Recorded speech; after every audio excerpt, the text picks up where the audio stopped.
In The Witcher 3, you play as the legendary witcher Geralt of Rivia. In the world of The Witcher, there's lots of different factions, races, and also minorities. And together with a huge and diverse landscape, it creates this vibrant open-world experience.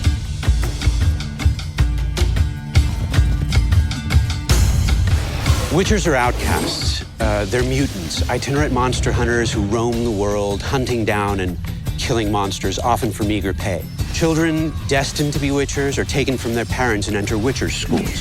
And the training there is grueling. And it ends with a series of mutations that impart the special abilities, the accelerated reflexes, that render witchers uniquely suited to hunting down and killing monsters.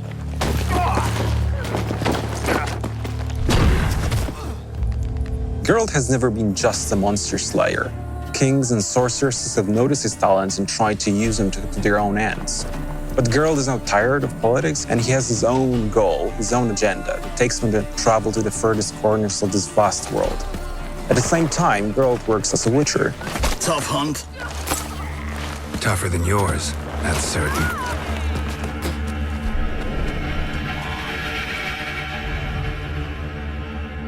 Monsters within the world are blend from legends: Norse, Western, Slavic.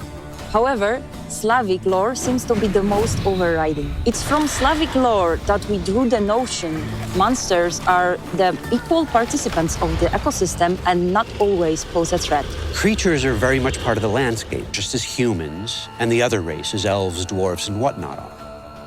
And that means that in The Witcher 3, adventure is always around the corner.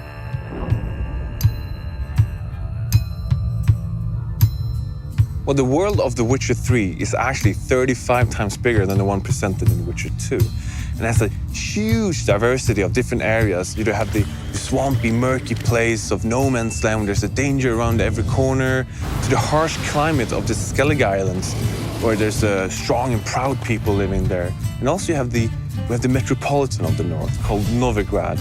And it's a huge city, it's beautiful. It's like medieval Amsterdam, but it's also a different kind of danger lurking there, a much more cloak and dagger. What distinguishes the world of The Witcher is that it takes things fantastic and it grounds them, renders them believable, places them in mature contexts. The Witcher universe is a grim place, but even Geralt needs a break from killing ghouls and graveyors, be it to grab a pint and exchange jokes with his friends, or to follow one of his love interests. And it's these lighter moments, many and varied, that render Geralt's life believable, immersive, and constitute a break from what would otherwise be all-pervading doom and gloom. One of the most fearsome enemies you'll face is the Wild Hunt, a cavalcade of ghastly specters which rides down from the night sky, bringing war and destruction. Based on European legends and folklore, the Wild Hunt is also an inherent part of the Witcher universe, so it's not just a random boss we pull out of a hat and place at the end of the corridor. In The Witcher 3, the Wild Hunt will take center stage and come right at you.